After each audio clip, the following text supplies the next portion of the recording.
On July 4, Independence Day, Donald Trump signed off on one of the most controversial and sweeping pieces of legislation in modern U.S. history, the One Big Beautiful Bill Act. Catchy name, right?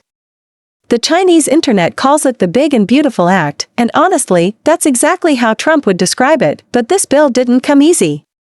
Trump went all in, even publicly feuding with Elon Musk to rally votes. It barely passed in the Senate, 51-50, thanks only to Vice President J.D. Vance casting the tie-breaking vote. So, what's inside this 800-page monster? First, let's talk politics. This bill is stuffed with what Americans politely call legislative sweeteners, and less politely call bribes. To win Alaska's vote? The tax exemption for whaling boats jumped from $10,000 to $50,000. To please the gun lobby? The $200 tax on suppressors is gone. Small business owners? Tax cuts are coming your way too. Because when you have only a slim majority, and no Democrats willing to help, you buy loyalty the old-fashioned way. After all the side quests, we get to Trump's main mission. 1. Raise the debt ceiling by a whopping $5 trillion. The U.S. is already $36 trillion in the hole, but Trump's idea? Borrow more and keep the government running. Simple. 2. Make the Trump tax cuts permanent. Back in 2017, he cut income and corporate taxes. But those cuts were set to expire. Now, they're here to stay. But he didn't stop there. This bill expands tax deductions across the board. Childcare? Parents now get an extra $200 per month in tax credits.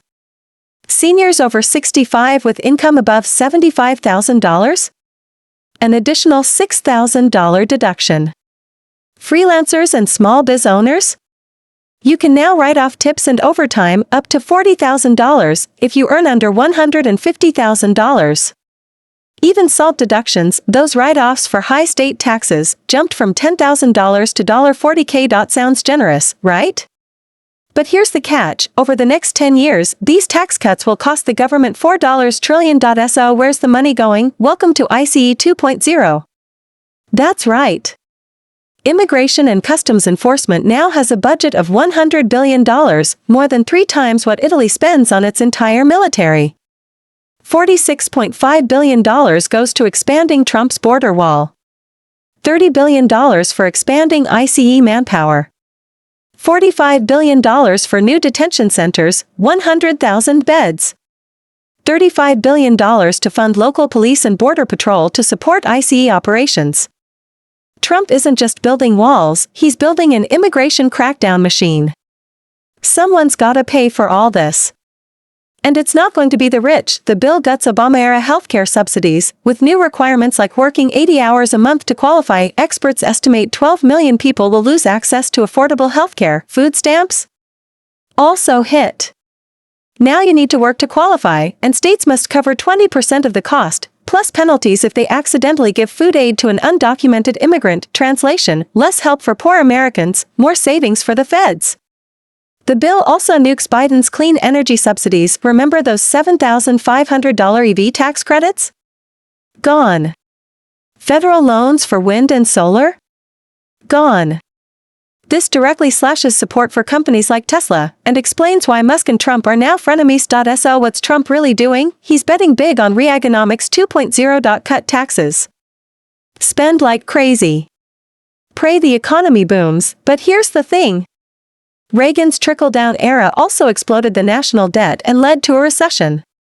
In fact, Trump himself almost went bankrupt in the aftermath. Now, America's debt is even worse, 120% of GDP.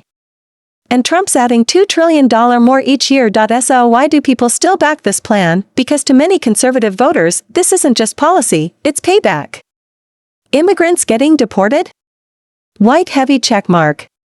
Lefty welfare programs getting slashed? White heavy checkmark. Traditional industries getting subsidies? White heavy checkmark. And big tax breaks for real Americans? White heavy checkmark. White heavy checkmark. White heavy checkmark. As for the pain? It kicks in slowly.